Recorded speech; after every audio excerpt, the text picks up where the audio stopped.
जब गलत कार्रवाई होती है, आप देखते हैं कि जो एक जिहादी ग्रुप है जिसको आप बोल रही हैं, वो आपके खिलाफ एक नैरेटिव चलाता है, काजल हिंदुस्तानी हेट मॉन्गरिंग करती है या काजल हिंदुस्तानी भड़काती है, भले ही वो मुस्लिम महिलाओं के फेवर की बात कर रही हो।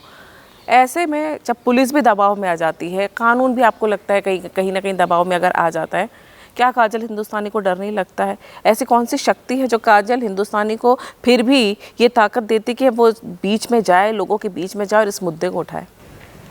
मैं आपकी इस बात का जवाब देती हूँ, पर कुछ पंक्ति आपके समक्ष रखकर इसका मैं रिप्लाई दूंगी कि थे चले इतिहास लिखने, जेल जाने से घबरा रहे हो, चाहता बलिदान है रण और तुम घर को आ गए हो। ये अहिंसा मात्र भ्रम है, ये अहिंसा मात्र भ्रम है, शत्रुओं का जाल है ये, मान लो तुम बात मेरी, हिंदुओं का काल है ये। यदि अहिंसा पूज्य होती, यदि अहिंसा पूज्य होती, श्री कृष्ण क्यों गीता सुनाते और शांति हेतु युद्ध निश्चित भेद क्यों हमको बताते? कायरों की भांति तुम क्यों युद्ध से कतरा रहे हो, चाहता बलिदान है रण और तुम घर को आ गए हो। भेद सारे भूल कर और वर्ण सारे भूल कर, भेद सारे भूल कर सोचो कि हम अतिरेक है, भी चलो सब मुट्ठिया बोलो कि हिंदू एक है। और यही हिंदू की एकता बनाए रखने के लिए मैंने अपने नाम के पीछे अपनी सरनेम हटाकर हिंदुस्तानी लगाया है, क्योंकि ये आपको ब्राह्मण क्षत्रिय वैश्य शूद्र में बांटेंगे।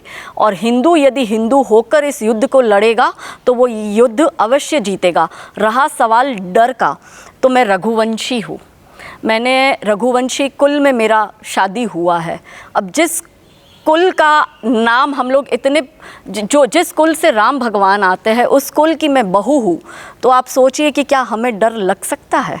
नहीं लग सकता। और इस देश में जब जब अधर्म बढ़ा है तब धर्म की निमित्त सदैव नारी शक्ति रही है। फिर यदि हम सतयुग की बात करें तो माता दुर्गा ने महिषासुरों का नाश किया था। यदि हम त्रेता युग की बात करें तो माता सीता धर्म की निमित्त बनी थी। और यदि हम द्वापर युग की बात करते हैं तो माता द्रौपदी धर्म की स्थापना की निमित्त बनी थी। और इस कलयुग में भी इस देश की महिला शक्ति ही इन असुरों का नाश करेगी और पुनः धर्म की स्थापना करेगी।